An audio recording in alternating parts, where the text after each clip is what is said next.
Yes, Mayor, we've had the request for the annual Christmas parade on December 5th. And after reviewing it, we are asking that it's approved, and we'll see a letter on your desk from that additional request. You want ready to go through that now, or Just briefly.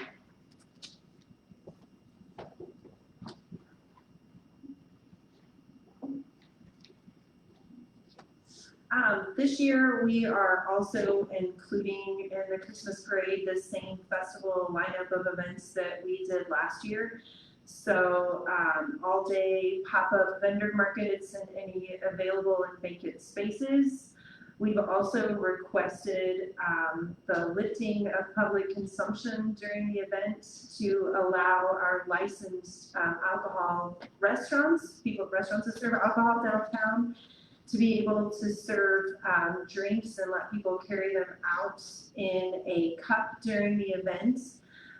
We do not have plans to have any alcohol vendors on the streets themselves. This would just be limited to restaurants who currently serve and have licenses. And then living windows to occur that evening at 5 o'clock again. So it will be the same event lineup. The parade we did push until 2 o'clock in the afternoon to shorten the gap between the parade and living windows beginning. Last year, we had about 15 vendors participate in vacant spaces downtown. We have received approval from the owner of the Old Country Floral, the Commerce Bank, and we're hoping to use Main Street Moberly's office as well. Matt Brownfield has agreed to his vacant spaces if they are not leased, and he's hoping that they are leased and not available. All right, questions of Ms. Smith? And the public consumption route would be from the Bean at Sturgeon to Johnson at the post office, then Johnson back to Clark Street and cross streets that connect. So we would not cross Clark to Parks and Rec. We would just make a big U. It's basically the parade route. So that would allow the Bean, Coke Street Grill, and Shady Tuesdays to armband and event cup through the event. What's the ending time in the evening? So 7 o'clock. Okay, so that means that the public consumption would go on until that time. Yes, exactly. Okay. All right, questions, anyone? Comment? Oh, Mr. Davis. Will we start at 2 when the parade? No, it would start in the morning at 11 Public consumption at 11. if they wanted to. During the parade? Really, we're talking spiked hot chocolate or cider, whatever the restaurant someone wanted to purchase. But they could carry the drinks out into the street. You need a vote on that? Or? Yes. Public consumption by the individual, that just requires council approval. So that motion. Okay, someone want to formulate that? All right, there's a motion to approve. Anyway, seconded by Councilman Kaiser. Any other discussion? All in favor, signify by aye. Aye. Any opposed? Okay, motion carries. So at this time, I would ask my fellow councilmen to join me up front, and we are going to recognize City Clerk Kay Callaway.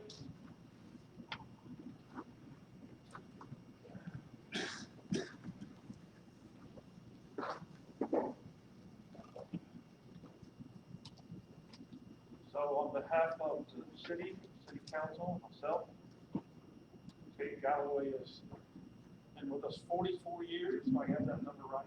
And so 45. Okay. 44 years. So anyway, the plaque reads, in recognition of her dedication, loyalty, and service to the city of Moberly, August 12, 1976 to October 31st, 2020. So I can shake her hand, but I've got them both full, but I want to present this plaque to her and congratulate her. And then also this small token of our appreciation. So thank you very much, and thank you for the dedication and service.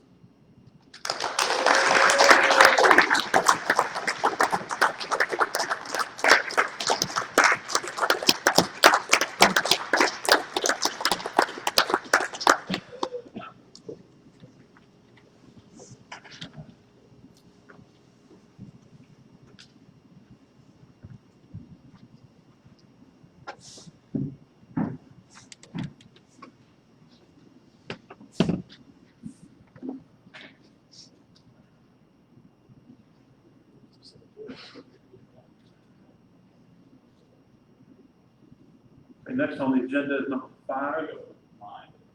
I'm sorry, you're not recognized yet. Please have a seat. Oh, okay. We're not ready yet. Just 1 minute. We'll move on to discussion of MMA cage fighting, and you all had the presentation to look at in your packet.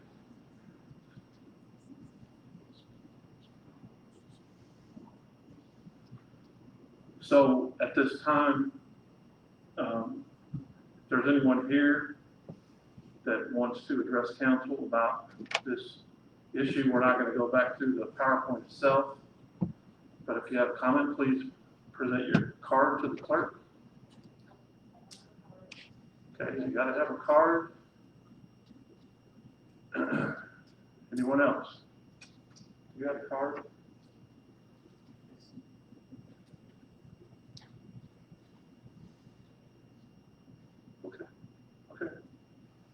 Okay, please state your name and address. Okay. My name is Daniel Cirillo. I'm the son of Kay Galloway. Okay. And, I just wanted to say that my mom,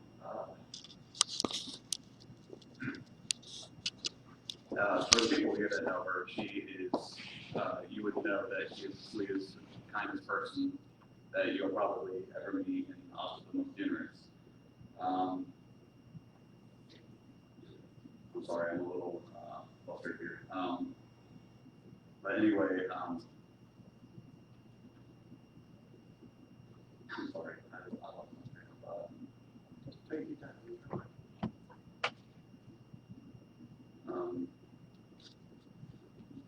Anyway, she's been working here for over 44 years, and I've seen her work her heart out, and I've seen her work so hard that there were times where she was here on her own, whenever she didn't have a deputy clerk, and she would stay after hours, and she would put her all into it, and I think the city was grateful for her time here, and I think that those hours, the hard work and time that she put in, I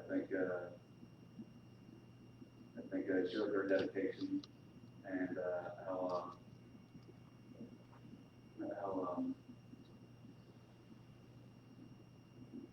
well she was. I'm sorry. I wish I had a PowerPoint presentation here. I should have put it down. Anyway, what I want to say is that she's leaving some big shoes to fill. She definitely is. And, she told me that she didn't want to, that part of her didn't want to leave, but part of her thought that it was time. And, it's time for her to sit down, relax, and enjoy the rest of her life, because, God knows and everyone else here knows that she deserves it. And I hope you have a great and wonderful retirement. Love your mom.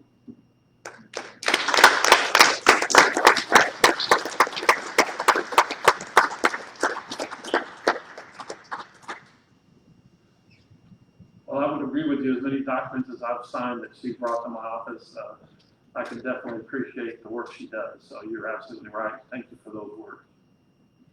Okay, now we'll move on to number 5, and which is the discussion of MMA cage fighting. And again, we had a packet of information about this. If you have a card, please come forward and present your card. Give us your name and your address, and then it'll be 4 minutes. Hello, my name is Catherine Davidson. I'm at 1001 South 4th here in town.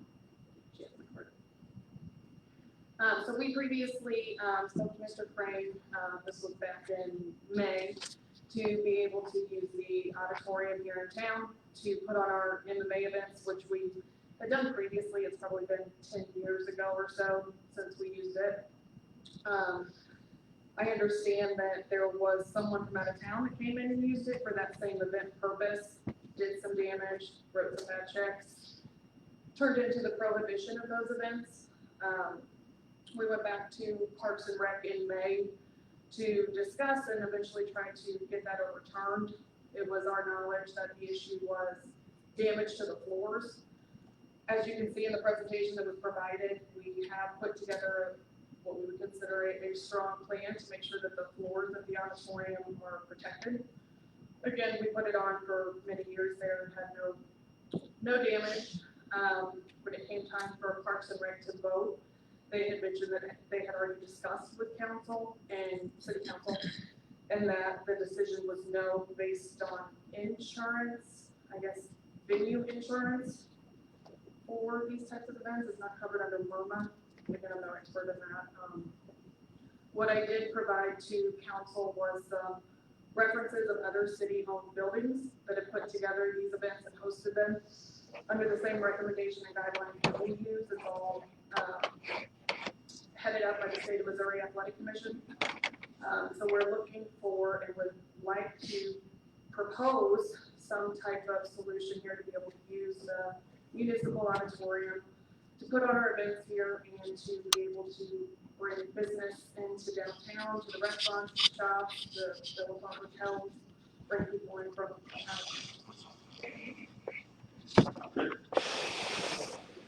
Questions, anyone? Yeah, in regards to the insurance issue, what type of insurance do you offer to not only limit the liability to the city if somebody were to get hurt, but also to protect the facilities if the damage happens? What kind of insurance do you offer? So we would take what the auditorium and the city puts together for your guys' requirements for the venue, and that is provided by our insurance agent that specialize in these types of events to protect the venue. But then also the athletes that are competing, it's a requirement from the state that we have a policy on each athlete before they start for the duration of that event. It's accidental death and dismemberment. Mr. Kimberly? One of the core problems is, of course, that MIRMA, there are certain events that MIRMA will not provide liability for the city for. And this is one of them. And I noticed in your approach that you have talked about providing waivers, and those waivers usually are good to get to the courthouse steps. So asking us to go beyond what our insurer would cover is difficult for us, if not impossible, because it's an open-ended liability to the city. Now, again, the Parks and Recs, maybe it's in their recommendations, they did talk about 2 other locations that could accommodate what they're asking for. And I think one reason why one was turned down was because of the cost of rental or whatever. I believe it was in the activity center at MXCC. Yeah. And well, the other part of that is I don't think anybody can get into the activity center until January or February, and that's not even confirmed with COVID. And then, I think the other one may have been, I wasn't aware of the why. Wasn't the other. So that is where we put on 2 events there, September and July. They're great there. Unfortunately, it's just a very small space, and it's limiting the amount of people that we can bring in, and it's hindering the ability for us to be able to bring in more competitive athletes from outside of town, just because, I mean, it's cost prohibitive. Mr. Davis? I'm touching on what Councilman Kimmons said. You said in your presentation that the activity center at the junior college was not the right atmosphere, or I may be wrong. No, that was the right word. Okay. What is, I mean, why, I'm struggling to figure out what the auditorium offers in the way of atmosphere that the activity center does. The activity center is a bigger arena, it's a modern arena, and this auditorium is not really set up for that type of activity. It's different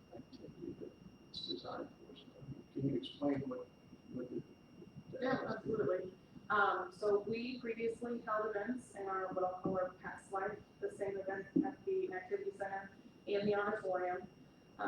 The activity center, while it is modern and it is a good venue in general, it's very large, and as far as the atmosphere, it's a mix of what you're looking for. We have the VFW, which is very intimate, and everybody gets to have a great view, but it's very small. When we put it on at the activity center, the feedback that we got from our attendees and our athletes, it wasn't great. They didn't give raving reviews about it. The way that the auditorium itself is set up is that you're able to provide down on the floor an intimate setting, but then you also have the balcony seats, which allow everybody to have a really good view. Nobody is standing up and getting in front of each other. It's a great 360-degree view that way. And that's why we, for the most part, when we previously worked there, used that after we, actually, I think they went to do the activity center one time and then we couldn't get in. And so it was a last minute decision to use the auditorium for our old events. And with the reviews we got from it, we just continued to go there. It was a great event and a great atmosphere for everybody that came. All right, Mr. Kaiser, you have one more? I've got a question for Troy Bach.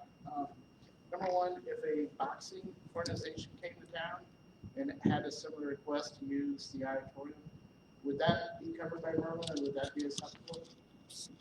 I would have to verify that and look back at their exclusion list. I don't recall if that's part of it, but mixed martial arts and cage fighting was specifically a line item in that exclusion. How about professional wrestling? I don't want to quote you wrong, so I would have to verify that.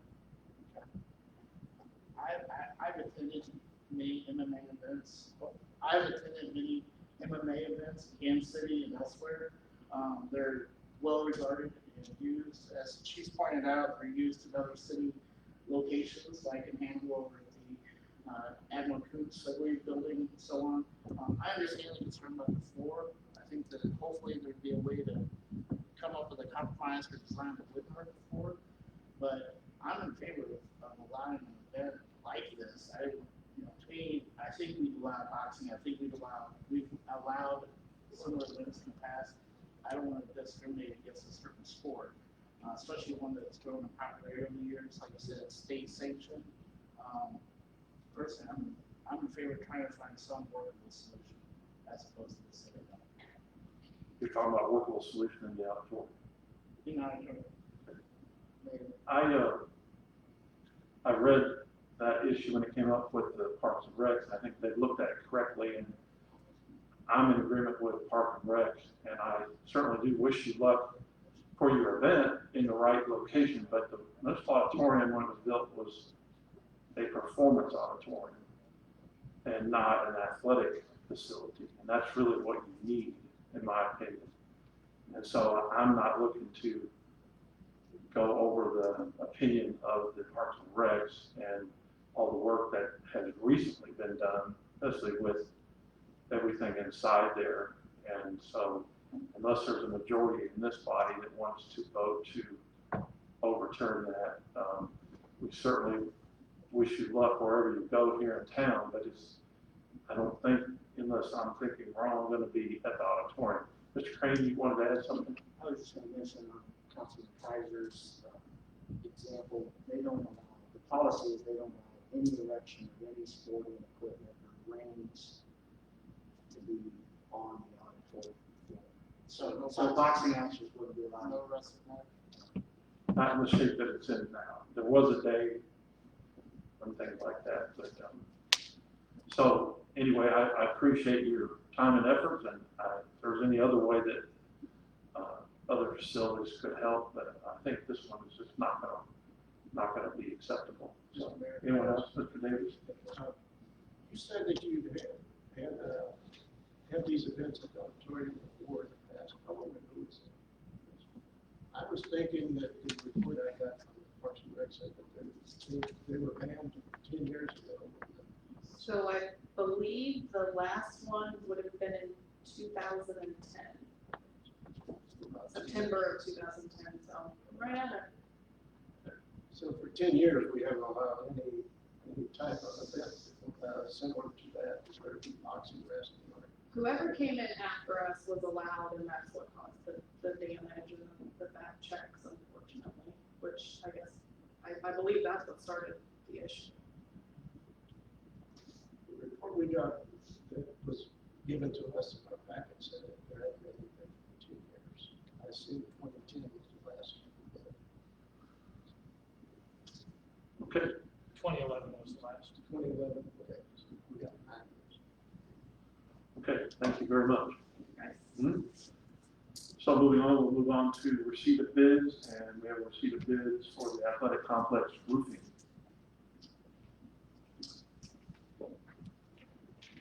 Mr. Mayor, we received 2 bids. One was from Triad at $23,427.59. The other one was Beaverson Roofing at $19,195. We're asking that these bids be accepted. All right, so we have this in a ordinance or resolution for acceptance later in the meeting, correct?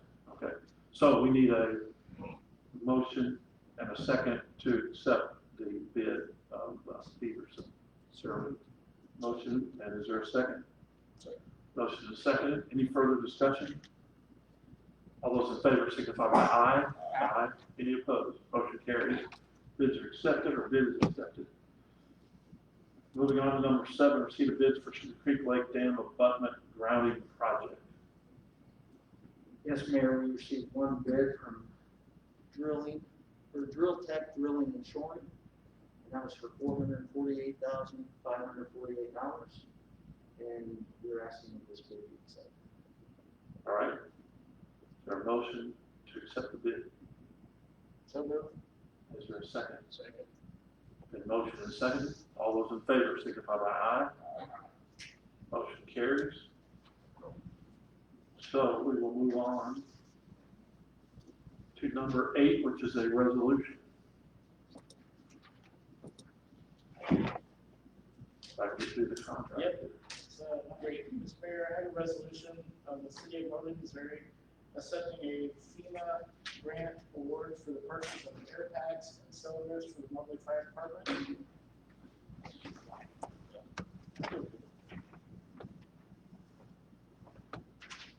All right, there's a motion for the reading of the resolution. Is there a second? Motion and seconded. All those in favor signify by aye. Aye. Any opposed? First reading, first and only reading. A resolution of the city of Moberly, Missouri, accepting a federal emergency management agency grant award for the purchase of air packs and cylinders for the Moberly Fire Department, and authorizing the city manager to execute a sub-award agreement. Okay, you've heard the reading of the resolution. Is there any discussion? Hearing none, is there a motion for approval? So moved. And a second? Second. Been motioned and seconded. All those in favor signify by aye. Aye. Any opposed? Motion carries. Resolution passed. Moving on to number 9, a resolution appointing Cora Wooden. Yes, Mr. Mayor, I have a resolution appointing Cora Wooden as interim city clerk effective November 2nd, 2020.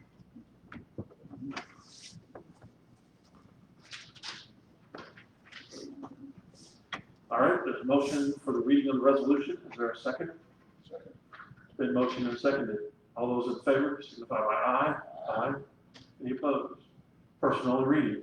A resolution appointing Cora Wooden as the interim city clerk effective November 2nd, 2020. All right, you've heard the reading of the resolution. Any further discussion? Now's your chance to run. No. Okay, hearing none, is there a motion to approve? So moved. And a second. Second. Motion and seconded. All those in favor signify by aye. Aye. Any opposed? Motion carries. You are appointed. Moving on to number 10, a resolution accepting the bid of Beaverson Enterprises. Yes, Mr. Mayor, I have a resolution accepting the bid of Beaverson Enterprise, and I'd ask it be read at once for passage. All right, there's a motion for the reading. Is there a second? Second. It's been motioned and seconded. All those in favor signify by aye. Aye. Any opposed? First and only reading. A resolution accepting the bid of Beaverson Enterprises LLC and authorizing contracting for building roof replacements at Howard Hills Athletic Complex. All right, you've heard the reading of the resolution. Any further discussion? Hearing none, is there a motion for approval? So moved. It's been motioned. Is there a second? Second. It's been motioned and seconded. All those in favor signify by aye. Aye.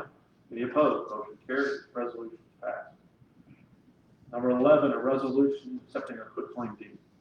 Mr. Mayor, I have a resolution accepting a quitclaim deed from Ryan Hollinger for a real estate located at 12 Windsor Place. It has to be read once for consideration. All right, you heard the motion for the reading of the resolution. Is there a second? Second. Been motioned and seconded. All those in favor signify by aye. Aye. Any opposed? Motion carries. First and only reading. A resolution accepting a quitclaim deed from Ryan Hollinger for real estate located at 12 Windsor Place. All right, you heard the reading of the resolution. Is there any further discussion? Hearing none, is there a motion for approval? So Been motioned and seconded by Mr. Davis. All in favor signify by aye. Aye. Any opposed? Motion carries. Moving on to number 12, a resolution.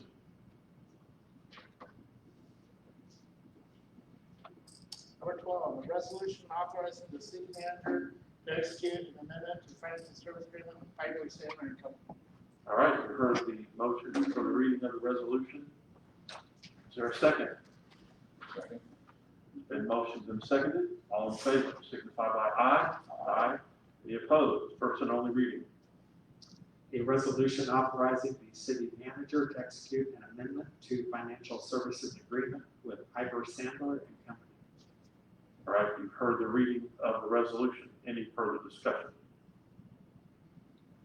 Here, Mr. Davis. Mr. Sanders, is the amendment was quite lengthy or something, but I mean, it's, I understand it's a $20,000 straight fee. Is that right? Move forward. That's not a bad, I thought we had that great. Are you on Piper Sandler? Yes, that's correct. It'd be $20,000 if we do the SR implements. Is there any other, I mean, could there be extra fees on it? No, they just do this for a flat fee, and all expenses and everything they pay. Okay. All right. Thank you, Mayor. You're welcome. Anyone else? All right, hearing no further discussion, is there a motion for approval? So moved. And is there a second? Second. Motion and seconded. All in favor signify by aye. Aye. Any opposed? Motion carries. Moving on to number 13, a resolution. Yes, Mr. Mayor, I have a resolution accepting the bid of Drill Tech Drilling and Shoring Inc. I ask that we put once to pass. All right, you've heard the motion for the reading of the resolution. Is there a second? Second. It's been motioned and seconded. All those in favor signify by aye. Aye. Any opposed? First and only reading.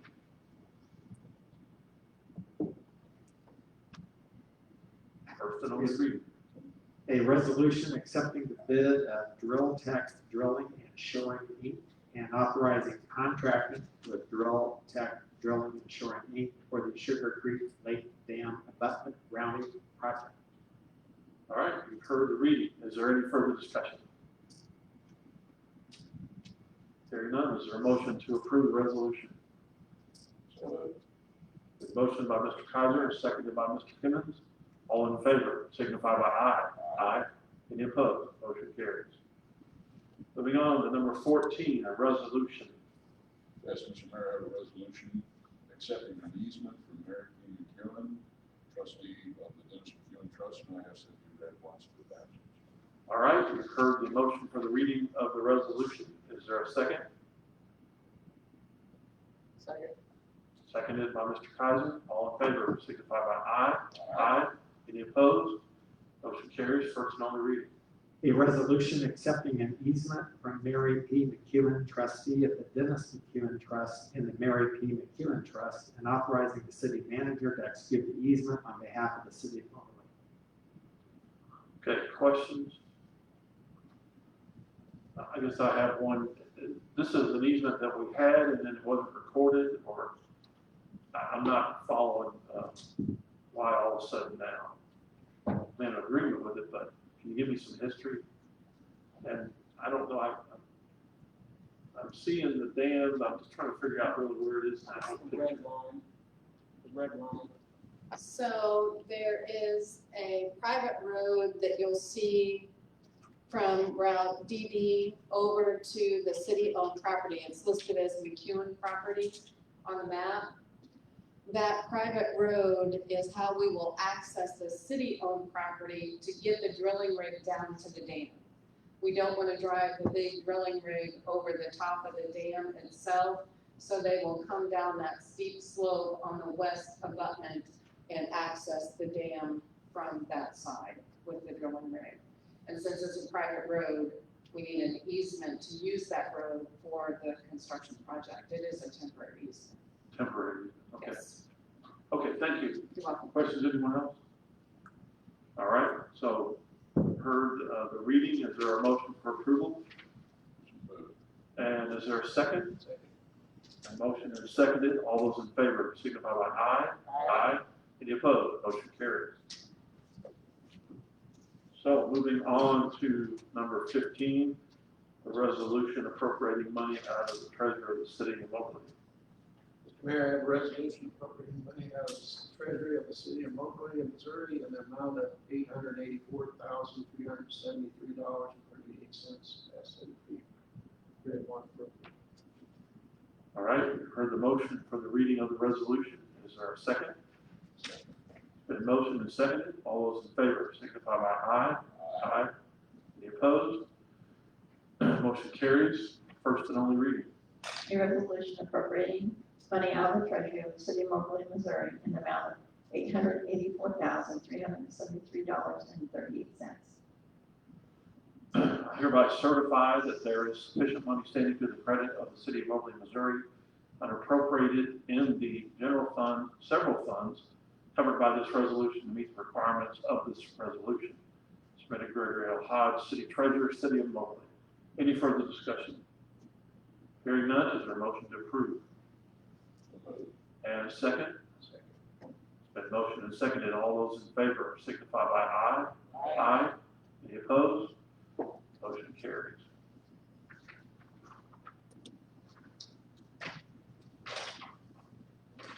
Okay, moving on to official reports, department head monthly reports.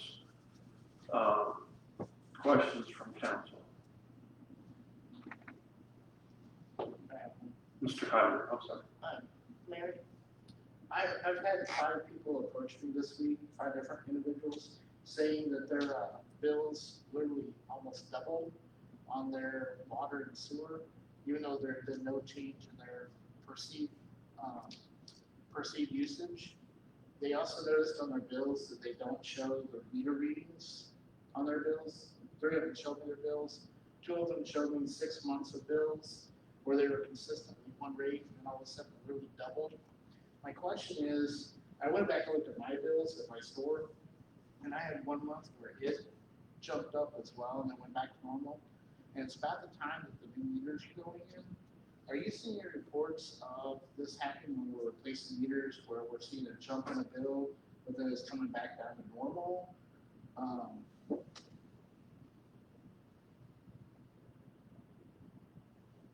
Not normally, unless their usage changes. We are seeing where a couple of different things have happened depending on the size of the account. Was it a small account, a large account? They're small, typically, at least 4 were single person. Okay. What we have seen is that we are finding a number of bills where there is a toilet leak or something like that that the new meters pick up, that the old ones did not. So if someone is, just watering or something and their meter may not have been catching that use before, it's possible that that would have come up and then now they're not using that water.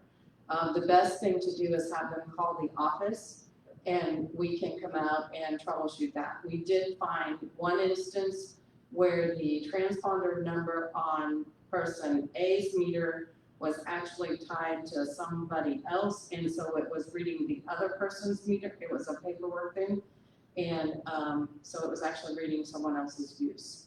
So we will troubleshoot that, make sure it is actually reading their meter with their usage, and make sure it all ties in.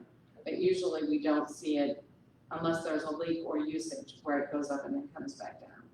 It's like, I mean, my example, it was normally 30-something, jumped up to 60-something, and the very next month went back down to 30-something. Nothing changed. And these people showed me like I said, showed me 6 months of bills where it's just normal. Now all of a sudden I saw a spike. They're like, did the rates increase? I'm like, no.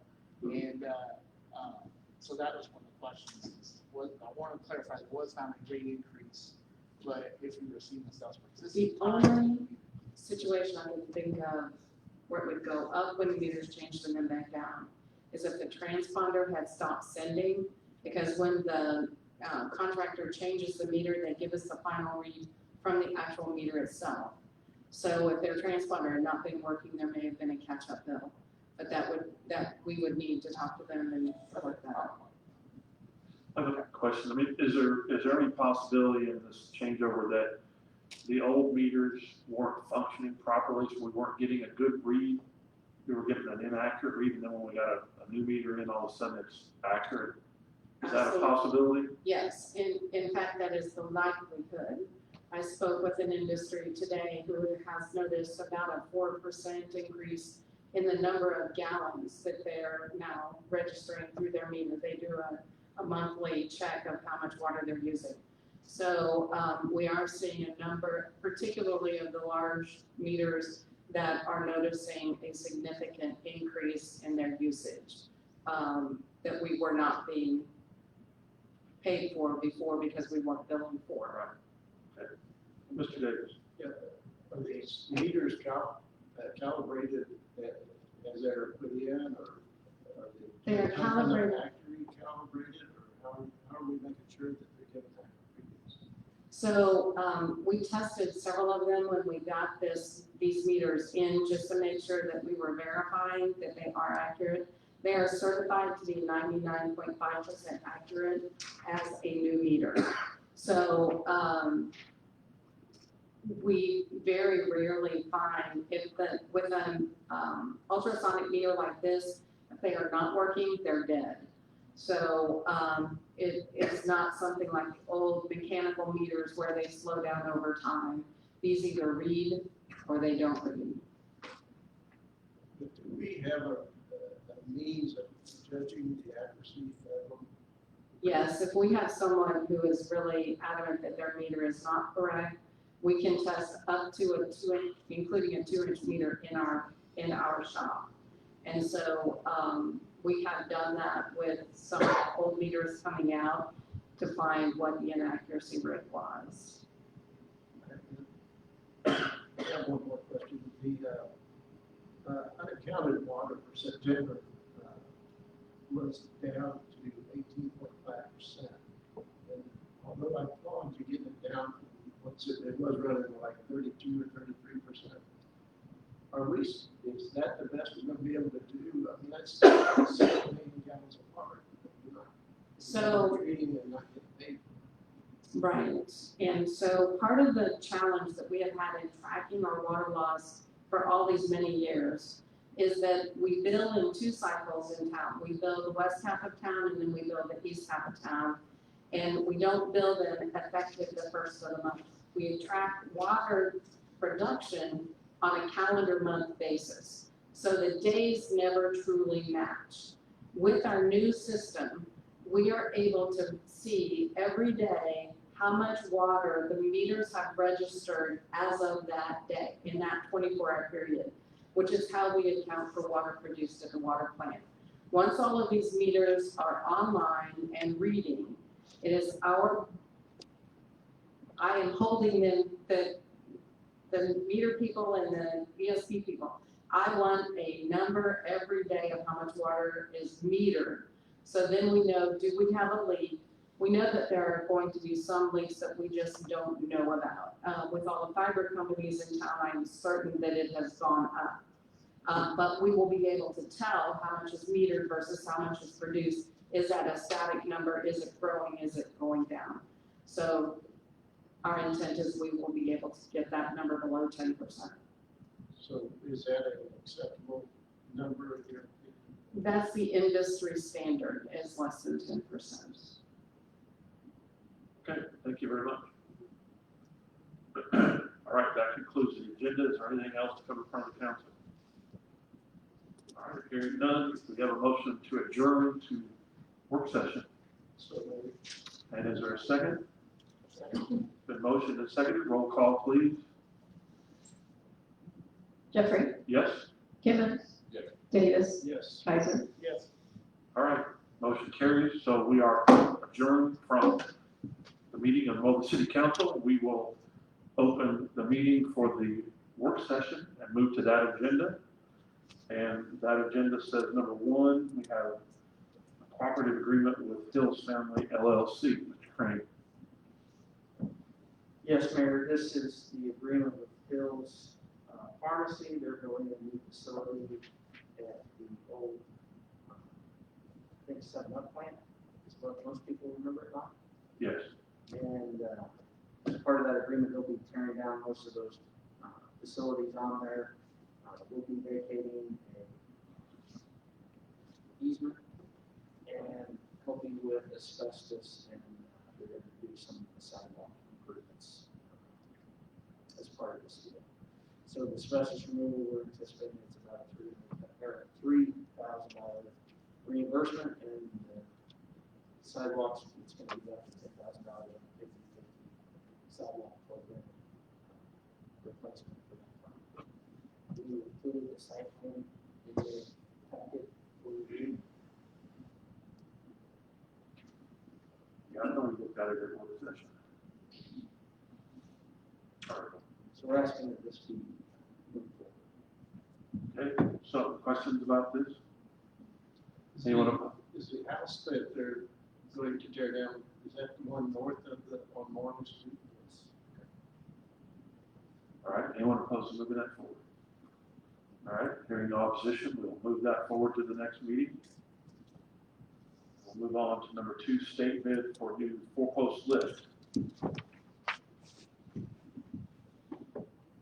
This was an item that we actually had budgeted in next year's budget, and so, but based on some of the equipment that we're having now, with some of the service trucks that we have, F-550s, things like that, beyond the capacity of the lift that we have right now, so we're recommending offsetting, basically flip-flopping some of the things that we had budgeted this year, moving those to next year's budget, and purchasing a 4-post lift this year. So it offset equivalently in dollar value, but it would be timing. We feel like the 4-post lift might be more beneficial this year. Okay, questions from Mr. Sanders? Anyone opposed to moving that forward? All right, no one opposed, we'll move that forward to the next meeting. Change order for infield dirt. So this item, essentially, once they did the work, in order to bring in sufficient material, I believe was for minor, they needed 1 extra load of dirt. So that's the 1,650, so a load is 25 tons. So that allowed them to get the material they need to get a proper 0.5% grade around But the wrong business to be the dirt business. Questions about this? Anybody? Anyone opposed to moving it forward? All right, hearing none, we will move that forward to the regular session and move on to number 4, appointing of hiring committee for a city clerk position. Yes, Mayor, with Kay retiring, we'll need to fill that city clerk position. And we've made a recommendation of the mayor, city manager, human resource director, city attorney, and another councilman, maybe a mayor pro tem, somebody else that would like to show up. All right. When are you envisioning that? I can start right away. Does this need to go as a resolution in the next meeting? So if we do it tonight, I don't think we have a lot of applications. So probably in the next couple of weeks, we'll start reviewing. I had originally told Mr. Crane that Mayor Pro Tem, and if this council allows, I'd like to get his yes or no, depending on his condition. And if not, then we'll move to Plan B. We know what plan B is. No. We can decide what plan B is. Right now. Okay, we'll take that up if Mr. Crane, the Pro Tem, says no. I just figured that save time, not have to bring it back. But we're gonna have to have it at the next meeting as a resolution. Oh, You said no, we don't. No, yes, I was Okay. proposing that you offer it, if it says no, then I would not. I don't have a problem with that. We're good with that. All right, so that's where we'll leave it right now. Just pull her from. Oh, we don't get that, you know. You don't tire you You that. don't get asked. The guy that didn't show up. Oh, he's first choice. That's why you got some choice. That's right. He got the first opportunity. Okay, no opposition to that. We'll move that forward. And move on to appointment to the Housing Authority Board. Yes, this is Dennis Stevenson, that is the resident board member that was just appointed to fill those last few months, a few months ago, so now we need to reappoint for this full term. All right. Any questions about this appointment? Anyone opposed to moving that? All right, hearing none. We'll move forward to the next meeting, and we'll move on to a new social media policy.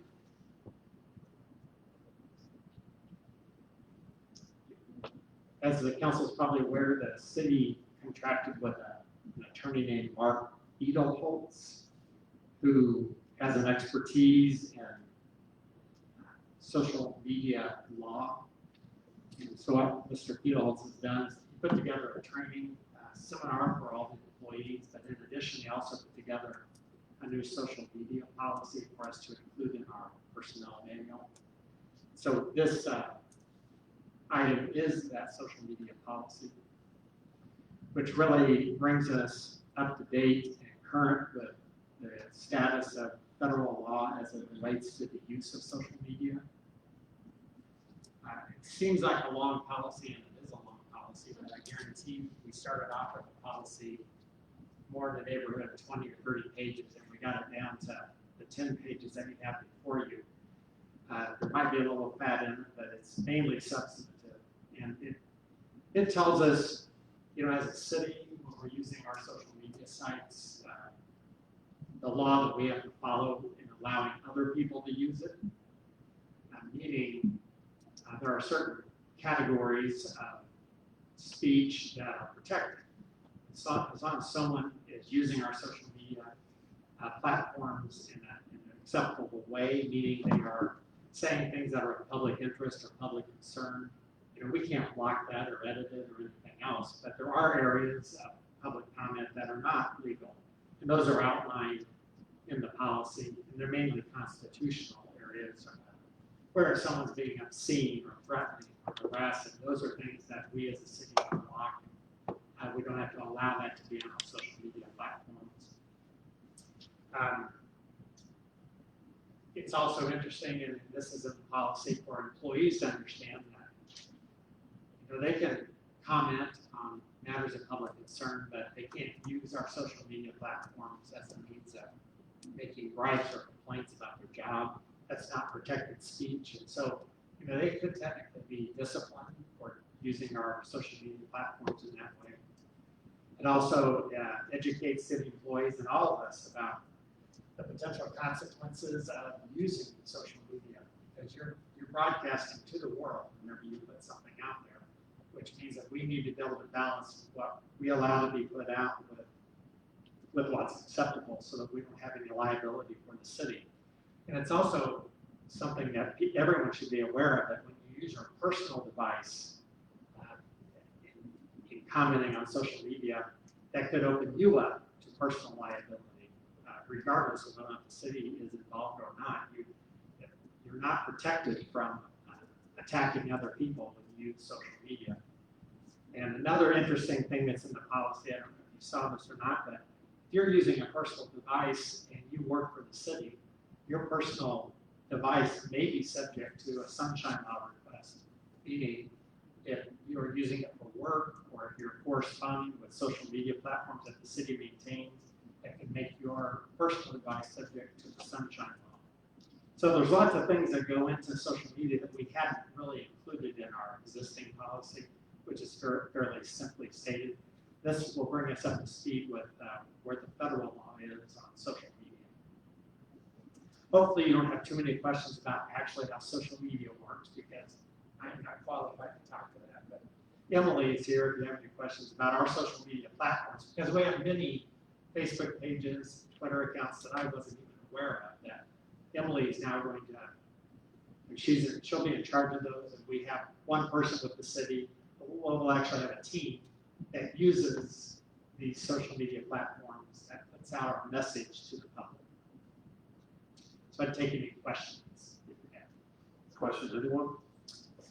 My question is, I tried to read through it, but if an employee on their own time, elsewhere, somewhere, is on Facebook, and they make a comment about pineapple on pizza, and I'm trying to make a broad example, and someone takes offense to that, and figures out that they're a city employee, and starts calling up the city and saying, hey, I'm offended that this person likes pineapple on their pizza, does this policy protect that person? The employee, the city can't force an employee not to put his personal opinion out there? Or I think what you're talking about is an employee is using a Facebook page that's not associated with the city. Yes, but they found out that he's a city employee, so therefore they call the city. Well, I would say that our social media policy would not apply in that circumstance. Because it's not one of our platforms, and they're not talking about anything related to the city. So in this policy, if you're an employee of the city of Moberly and you have a Facebook page, and in your personal information, you put employee of the city of Moberly and use the Moberly seal, is that allowed or not allowed? We own those seals, and we own any markings that are associated with the city. So that could subject, depending on how they were using that image, that could subject them to our discipline policy. They could be disciplined if they were using it without permission or in some way that was offensive. I know of some companies, including the one I work for, that require that you do not use their corporate logo on your Facebook page, even referencing who you work for. You can put it, but you can say it, or you can put that verbiage, but you can't use their logo. This policy says that anything having to do with the city of Moberly is owned by the city of Moberly. Okay. So the classes that the employees have, they understand that should not be on their Facebook page. I don't know. I hope that's what they understand. Okay. I see Emily over there. I'll go to the expert. Okay, anyone else? Anyone opposed to moving that forward? All right, thank you, Mr. Thompson. And we'll move on to the review of the EDA grant. Yes, Mayor, as you know, we had our official announcement last week for the economic development grant that we were awarded from the U.S. Department of Commerce. It's about a $4.8 million grant with a local match of about $1.6 million, primarily for water, sewer, and stormwater improvements, primarily in the downtown area and then in the industrial park area. So exciting time for Moberly to improve some aging infrastructure. These documents that are before you are the agreements that we need to execute and deliver that final product of about $6.4 million worth of projects. Okay, well, I would just say that any of you and all of you that had anything to do with putting this together and finalize it, congratulations, thank you for a great job. I guess the question that comes to my mind is, how does this impact the level of water and sewer projects we were planning to do before we knew we were going to get this grant? So we raised our water rates several years, and we had a plan on X amount of infrastructure. So how does that impact that prior plan, I guess is my question.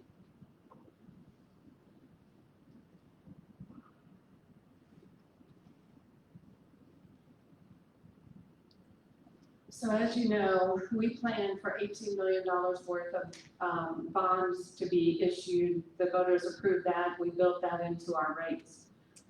We knew that that $18 million was maybe not all that we needed to do, but it was what we could afford to do. This grant allows us to add a couple of projects that we had not planned to do, specifically the stormwater for the industrial park, the Rollins Street water main replacement. So those projects were not on our original list, if you will. And some of the other projects were, but they were pushed much further out because we had to wait until our debt retired or began to retire from the bonds that we had already issued in the past. So it changes our timeline. It adds a couple of projects in that we would not have been able to do otherwise. And then once we get through this initial 3 years or so for getting all of this built, because this is going to be a lot of projects very quickly, then we'll reassess that and move forward and see what our rates that we had planned will allow us to borrow in addition to what these projects are. Okay, thank you. Anyone else? I have a question. When are we going to be able to see, at one time, I understood the bonds kept us from having to raise rates because the bonds would help us cover what we need to. With this additional money, is there any opportunity down the road that we're going to be able to reevaluate these rates possibly? Yeah, that's why I said in 3 years, when we get past this initial time frame of, because the grant money goes up to a certain point, but we have to cover the cost of the project. So we hope that this is the match that we need, but we don't know for 100% sure. So we'll get through that first initial round of projects that this is covered, and then we'll see where we are as far as planning for additional projects and what the timing of those projects will be. I know I've asked you this before, but when is the first part of those SRF bonds going to be done? Because it makes me nervous. We have these low rates, and then we want to get them out there while we can lock in the low rates. So until we do, we don't have them. Potentially as early as April. Okay. Anyone else? All right, thank you. So I don't think we have to move anything there forward. Yeah, the grant agreement. Oh, we do it, okay. I guess if I sign it, okay. So anyone opposed to moving that forward? Okay, then we'll move that forward to the next meeting. And move on to the red one, emergency change order. You may have seen this in my monthly report, where we are working with, Mary actually has been working with the MACC down the Coleman Road behind their activity center. They have some pipings and drainage that comes around behind it. It was buried back when they built the activity center. It's collapsed. Their personal or their private lines have collapsed. And so it's right there where they tie into those orange lines. They actually have a junction box there and tie into that. And one of our pipes, where their junction box is, there's a bunch of riprap and stuff that's collapsed into there, and another pipe upstream of theirs is collapsed. And so all the water that comes down that channel is backing up, and there's a small hole at the top of one of their pipes that lets that whole area drain. So that area has been kind of on heavy rainfall. There's sometimes flooding crosses the road there. The pipes that we have been doing more exploration, they have that project out to bid to make some improvements on it. And they have actually pushed that back because they've been working with Mary and haven't found a solution yet that she's comfortable with, and I don't think it worked very well either. They want to try to drain that down the channel. But where we're going, our pipes are in bad shape. They're rusted out, and they're also deformed. Those are originally 48-inch diameter pipes, corrugated metal, and some places they're glassed down to under 40 inches in the middle of the road. So before they go in and tie all the project in there and do all their work, we need to get those lines into there, relined, and instead of digging them out and cutting the road out in a very deep, I showed you the contour maps, you can see they're over 20 feet, probably close to 20 feet. Down through there, a lot of vegetation. The best way to do that is just go back in and do a PVC or ATPE, like synthetic slip lining in there, and then they can do a grout around that. I can do a change order on that project with for about $33,000, as compared to probably $150,000, $200,000 if I cut that road out front and do something else with it. And that will be more than enough capacity for the smooth wall HDPE pipe guys to flow in that area. Is that a large enough diameter to handle that water flow? Yes, I mean, it's very, it's only occasionally getting over the road right now, and the only flow it's got right now is there's probably a 24-inch diameter hole on the top of one of their pipes, just letting that area drain into it, and it's rarely getting over the road at this point. Okay. Questions, anyone? All right, anyone opposed to moving that forward? Mayor, we would like to move that forward, but also authorize Tom to go ahead and start that change in case they can get to it this week or next week. All right, so is there a motion to that effect? I'll make that. Motion by Mr. Kaiser, seconded by Mr. Timmons. All in favor, signify by aye. Aye. Motion carries. Is that good enough? Okay. So, anything else come in front of the council on the work session? Hearing none, I entertain a motion to adjourn. Motion to adjourn. And a second. Roll call, please. Jeffrey, Yes. Timmons, Yes. Davis, Yes. Kaiser. Yes. All right. Thank you all. We're adjourned. Thank you all for coming.